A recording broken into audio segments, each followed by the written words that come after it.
up, you guys? My name's Starry Cosmic and your favorite anime is trash.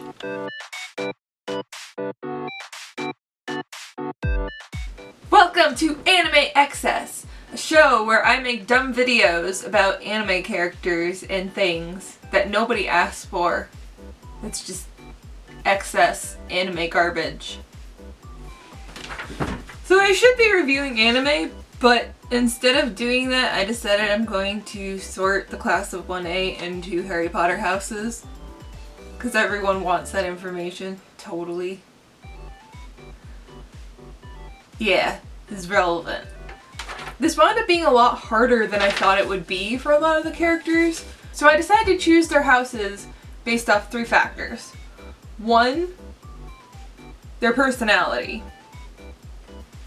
You know, just how they interact with other characters and how they respond to certain situations and like their attitudes are pretty big factors, obviously.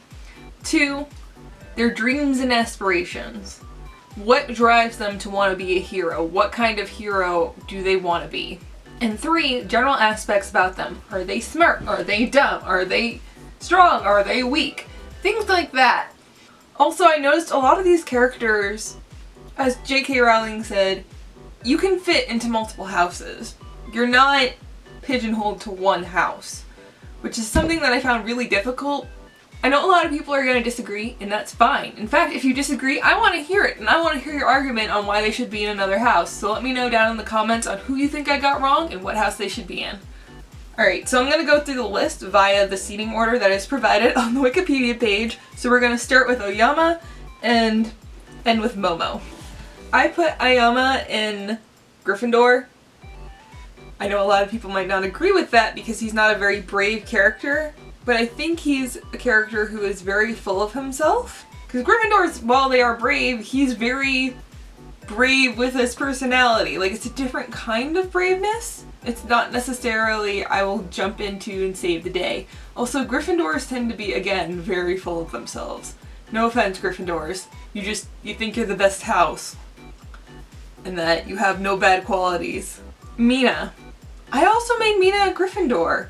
She's not very smart, but she's very outgoing, she's very fun, and very mischievous, I would say. So I think Gryffindor is the only house that she could really fit in. Asui. So for Asui, I had to make her, and this may seem pretty obvious, a Hufflepuff. I based Asui's choice based off of the Pottermore quiz a little bit, where it will ask you what is the most important thing to you. I do think in Asui's case the most important factor is being kind and caring about the people around her. I mostly based this choice off the scene after they move into the dorms and Asui has a discussion with all the students who went out to save Bakugo, where she was like, you guys can't do that. It's really dangerous and like I'm worried about you. Though that could also be a Gryffindor factor because it could also be very Neville, like, hey, I'm standing up to my friends. I think she's just generally a very kind person. She's very truthful and loyal. I think Hufflepuff is the perfect house for her. Ida. I made Ida a Gryffindor. He's a leader, brave and chivalrous, but he also jumps into the fray out of self-interest more. Something he points out in Midoriya is Midoriya jumps into the fray based off others' needs of him. Where Ida's mindset, especially even though he's growing out of it a little bit, is that I'm doing this to be a hero because this is what I need to do as a hero. So I think Gryffindor is a perfect match for him. So next up is Uraraka. I've seen some people place her in Slytherin, but I disagree. I think she's a Hufflepuff, and the main reason why I decided she was a Hufflepuff, and I know that seems like the obvious house, is because her motivation for being a hero isn't for her own personal gain. It's solely for her family. In fact, she even originally wanted to use her power to work in construction. And she would have, like, without a doubt, she would have been like, I don't have any dreams, I don't have any aspirations, I just want to help my family. That is her dream and aspiration. Basically, her dream is for other people. That's just straight up Hufflepuff to me. So next up on the list, we have Ojiro. Ojiro was one of the characters who was a little bit difficult just because I feel like we don't know much about his background, which I feel like is a very big factor into choosing your house. We could easily put Ojiro in the Hufflepuff house. So the reason why I put him in the Hufflepuff is that his actions remind me of Cedric's actions from the Triwizard Tournament, where he, after Harry gave him information, he went to Harry and was like, hey, listen. I was debating to put him in Gryffindor, because Gryffindor seems like a good throwaway house for heroes. I know a lot of these heroes are winding up in like Gryffindor or Hufflepuff, just because they're heroes and they have those qualities, hopefully. I just thought that that was the perfect house for him. Kaminari. Kaminari was difficult to put into a house for another reason, because again, he's one of those heroes that he's not really serious and he kind of just goofs off. So I decided to put him in the Gryffindor house. He's definitely gutsy, but I think his show-off nature and his very loud attitude, and also his motivations of being a hero to get like attention from girls and to be famous, is definitely much more a Gryffindor trait. Next we got Kirishima! So some of you may agree or disagree, but I think Kirishima is a Hufflepuff. And I would say he's a Hufflepuff purely off his instinct to help his friends. He's very caring about his friends, he's always there, and he has a lot of patience. And you can see that specifically with his interactions with Bakugo. He has a lot of patience to put up with Bakugo's bullshittery. I just couldn't see him being in any other house.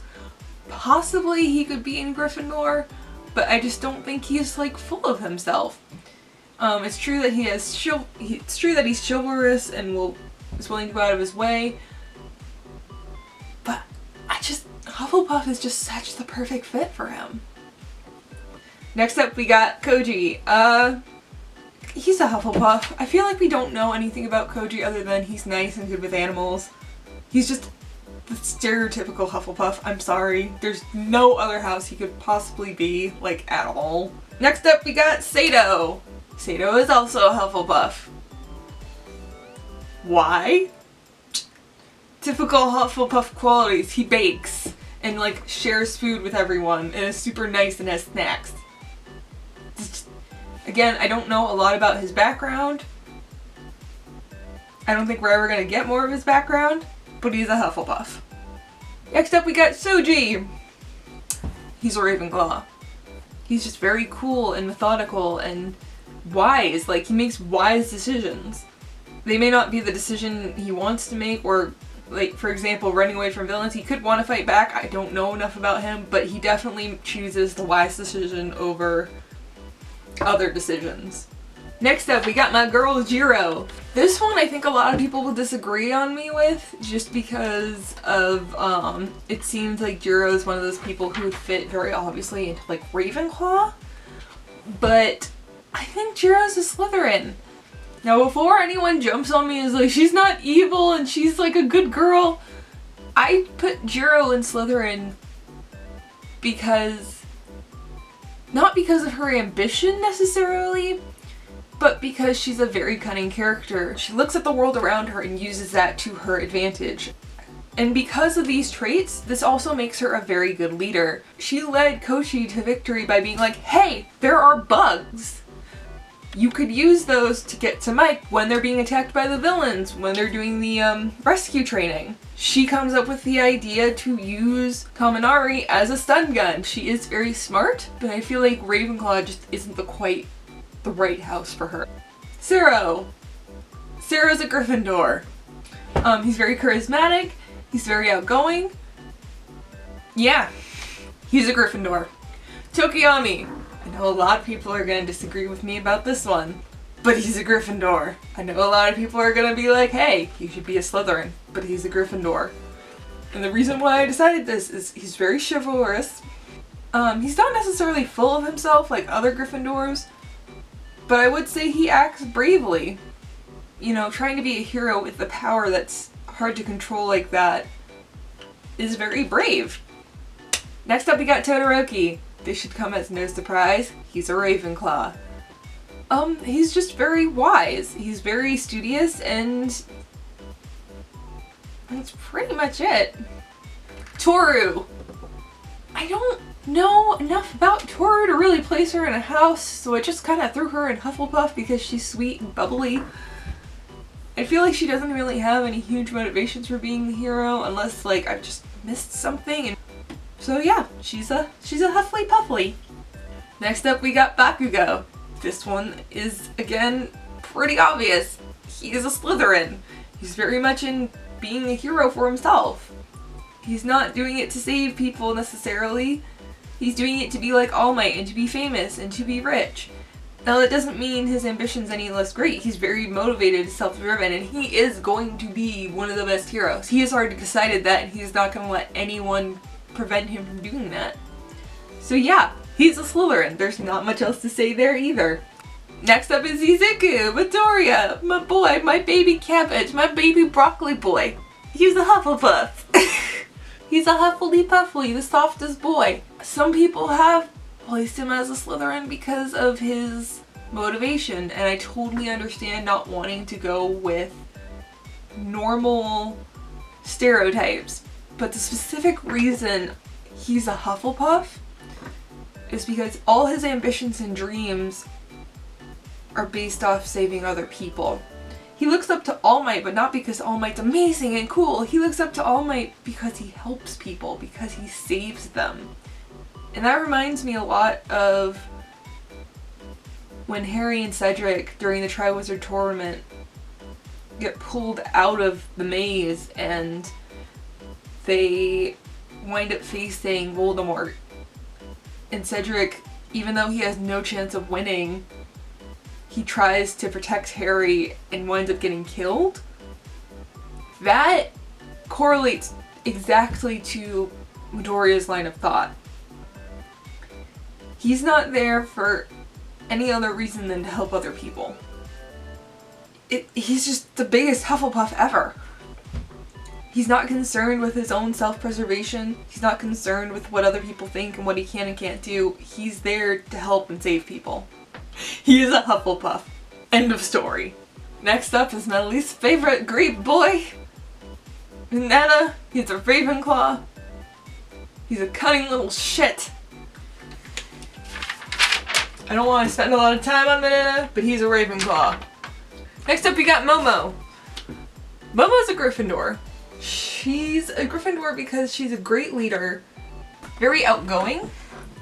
She's not always the most confident in herself, but I think that's something that changes as time goes on. I also don't think that she does so well solo.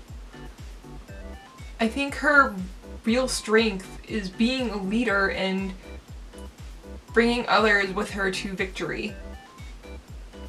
She's also very charismatic. Like, she gets along with pretty much everyone in class. And she's not afraid to show off. It's really sweet, but it's Gryffindor. She's a Gryffindor. So now we're gonna do some teachers.